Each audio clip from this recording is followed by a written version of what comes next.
আপনি যদি মনে করেন বাংলাদেশের সব বনই একই রকম, তাহলে আজকের ভিডিওটি আপনার সেই ধারণা বদলে দিতে পারে। কল্পনা করুন, ঘন সবুজ অরণ্যের বুক ছিঁড়ে চলে গেছে এক দীর্ঘ প্রশস্ত মহাসড়ক। চারদিকে শুধু বিশাল গাছ, পাখির ডাক আর প্রকৃতির নিস্তব্ধতা। হঠাৎ করেই সামনে দেখা গেল শত শত বন্যবানর রাস্তার উপর বসে আছে। গাড়ি থেমে গেছে, মানুষ নেমে তাদের খাবার দিচ্ছে, আর পুরো পরিবেশটি যেন কোনো প্রাকৃতিক চিড়িয়াখানায় পরিণত হয়েছে। আজ আমরা ঘুরে দেখব টাঙ্গাইলের বিখ্যাত মধুপুর জঙ্গল।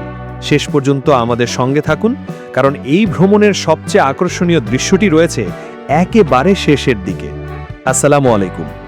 আজ আমরা এসে পৌঁছেছি বাংলাদেশের অন্যতম বিখ্যাত বনাঞ্চল মধুপুর গড়, যা টাঙ্গাইল ও ময়মনসিংহ জেলার বিস্তীর্ণ এলাকা জুড়ে ছড়িয়ে আছে। প্রকৃতি প্রেমীদের কাছে এটি বহুদিন ধরেই একটি প্রিয় গন্তব্য। এখানে প্রবেশ করলেই শহরের কোলাহল যেন মুহূর্তের মধ্যে হারিয়ে যায়। চারপাশে শুধু সবুজ আর সবুজ। আমাদের বাইক এখন টাঙ্গাইল ময়মনসিংহ মহাসড়ক ধরে এগিয়ে চলেছে। এই রাস্তার সবচেয়ে বড় সৌন্দর্য হলো এটি ঘন জঙ্গলের মাঝখান দিয়ে চলে গেছে।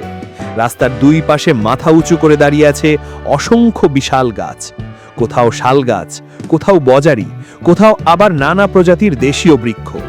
সূর্যের আলো গাছের ফাঁক দিয়ে নিচে পড়ছে, আর সেই আলো ছায়ার খেলায় পুরো পথটি যেন এক জীবন্ত চিত্রকর্ম।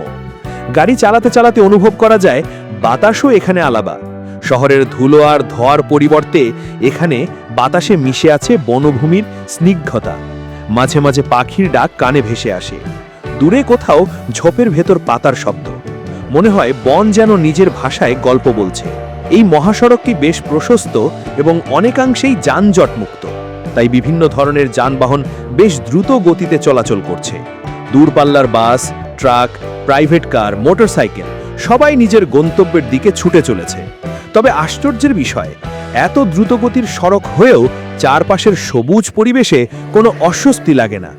বরং মনে হয় আধুনিক সড়ক আর প্রাকৃতিক বনভূমি একসঙ্গে মিলেমিশে এক অনন্য দৃশ্য তৈরি করেছে। কিছু দূর এগিয়ে আমরা পৌঁছে গেলাম বন বিভাগের অফিসের সামনে। এখান থেকেই শুরু হয় এক ভিন্ন অভিজ্ঞতা।